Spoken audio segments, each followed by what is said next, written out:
a little adventure today. Just kind of go along with our story that, we always start out with saying, come along with me, let's go on an adventure. So, yep, Pastor Kim and I are on an adventure today. We're exploring. We're going exploring. So, anyway, so here we go with our story today. What kind of food could you eat every day? Pizza? Pizza? Okay. Well, in today's story, God provided manna for the Israelites when they were escaping the Egyptians. And the manna tasted kind of like a honey cracker. Huh. So hopefully on our little adventure here we'll be okay. What, a honey cracker? A honey cracker, yeah. That's kind of like pizza. Well, Not really, though, huh? No, not really. So, anyways, we're going to discover in our story today about how God cares for each one of us in the different ways in which He cares for us. One of the words in our story today is going to be the word obey. Do you ever know what the word obey means, Pastor Kim? I know what it means, but I don't always like it. Oh, yeah? Yeah. Not very many of us like it most of the time. We like you kids to obey as parents. Yes. That is something we like, is when the kids obey the parents. Yeah. But, so obeying would mean to follow the directions or a command that's been given. Yeah. So we are to obey God and how His commands and how we love others and how we worship Him. Obeying rules isn't meant to be a punishment. Did you know that? That when we obey, it's not meant to be a punishment. Usually when we do the things that God asks us to do, even if we don't want to do them, it's usually for our best. Yeah, that's exactly it. God has us to obey so that our life can be better. Mm-hmm. That's just like with our parents too. Our parents want us to obey so that we can have a better life or be a better person even. So let's go ahead and talk about our story today. Okay. So, our story, I'm going to pull this camera this way. I don't know if this is going to be any better or not, but hey, we're going to give it a shot today. Something different. Something along with our adventure. Nope, it's got to go back up here. Yeah, we're going to Sorry, keep it back guys, up there. got to keep it up. Keep it on you. Well, we'll kind of keep it in the middle, hopefully. Okay. So the Israelites had been slaves, remember, in Egypt. Yeah. In Egypt, and God had sent Moses to rescue them. Moses led the Israelites across the Red Sea, away from Egypt. God was going to lead them to the Promised Land. But before they could arrive at the Promised Land, the Israelites had to spend many years wandering in the desert. Wow, could you imagine spending many years wandering in the desert? Yeah, probably not a lot of pizza there. Probably not a lot of pizza. And gee, I wonder, do you think they were thankful for God that He saved them from Egypt, only to be wandering around in a desert? They should have been thankful, but I imagine there were times when they weren't very thankful. I bet. Let's find out in our story. Okay. The Israelites, they began to complain. Uh-oh. Yep, to one another.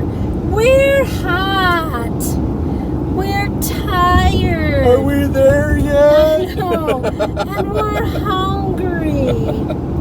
Man, the Israelites looked around the desert and all they could see was, what do you think?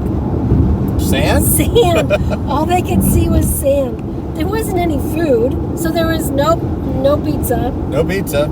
And all they could think of is they were going to die of hunger.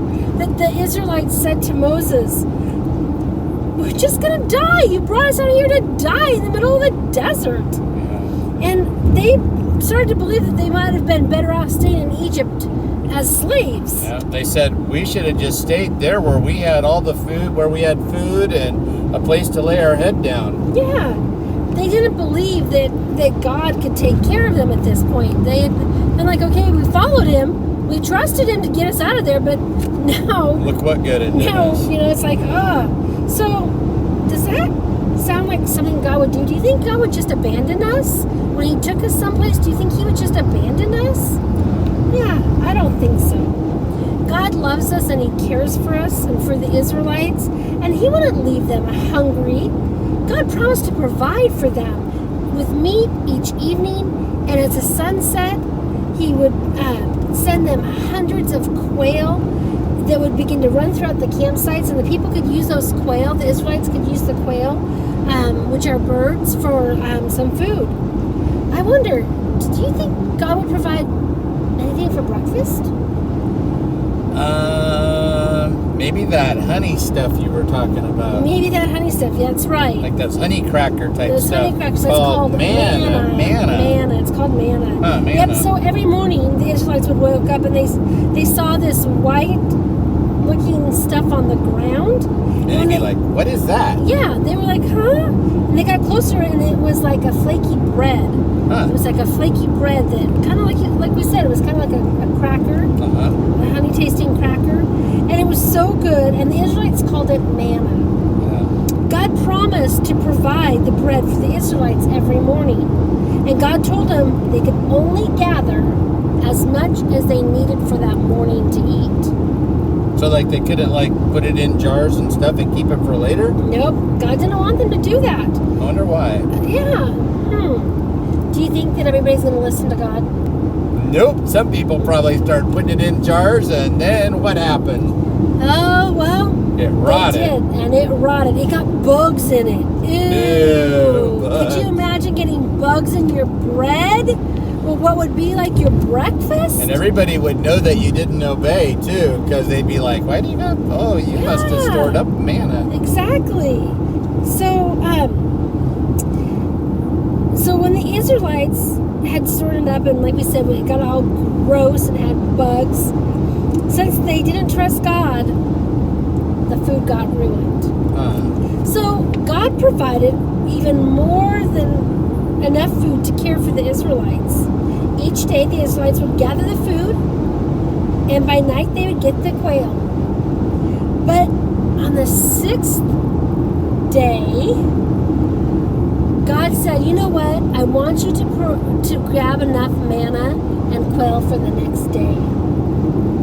On the 6th day. On the 6th day. But that, I wonder why. Think about that. Think about why God would want them on the 6th day to gather enough for 2 days, for the next day, for the day they were on and the next day. I wonder if on the Think about 7th that. day was the Sabbath. Yep. Oh. On the 7th day was the Sabbath. Huh.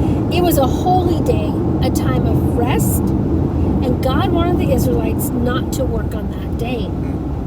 I wonder, do you think the Israelites followed and obeyed God's command? Some of them probably did, but some of them probably thought they knew better than God. Yep, once again, some Israelites still didn't listen.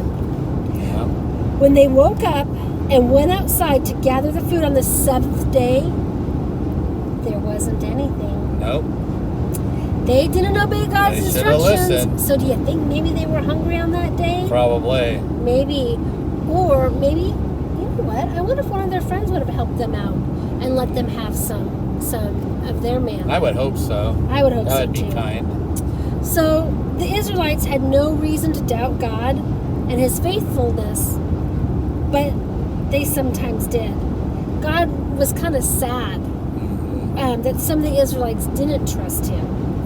Even though some Israelites didn't follow God's commands and obey Him, do you realize that God never left the Israelites? Even when sometimes we don't obey, God never leaves us. And I bet you the next week, when it came to the 6th day, He gave them another chance to bet he gather did. enough manna, huh? I bet He did. God's always like that. He's always giving us chances to obey. Yep. So He's always remained faithful to care for us and provide for His people. Isn't that pretty cool? That That's awesome. when we just listen to God, even when we forget and we obey, that God still cares for us. Yeah. So I wonder, is there anything you guys learned from this story today? Think I got about it. something. Pastor Kim has something. God provided for them when they were hungry. God provided when they were hungry. God helped them maybe to trust Him again. Yep, some of them for Yeah, sure. some of them. Let's see.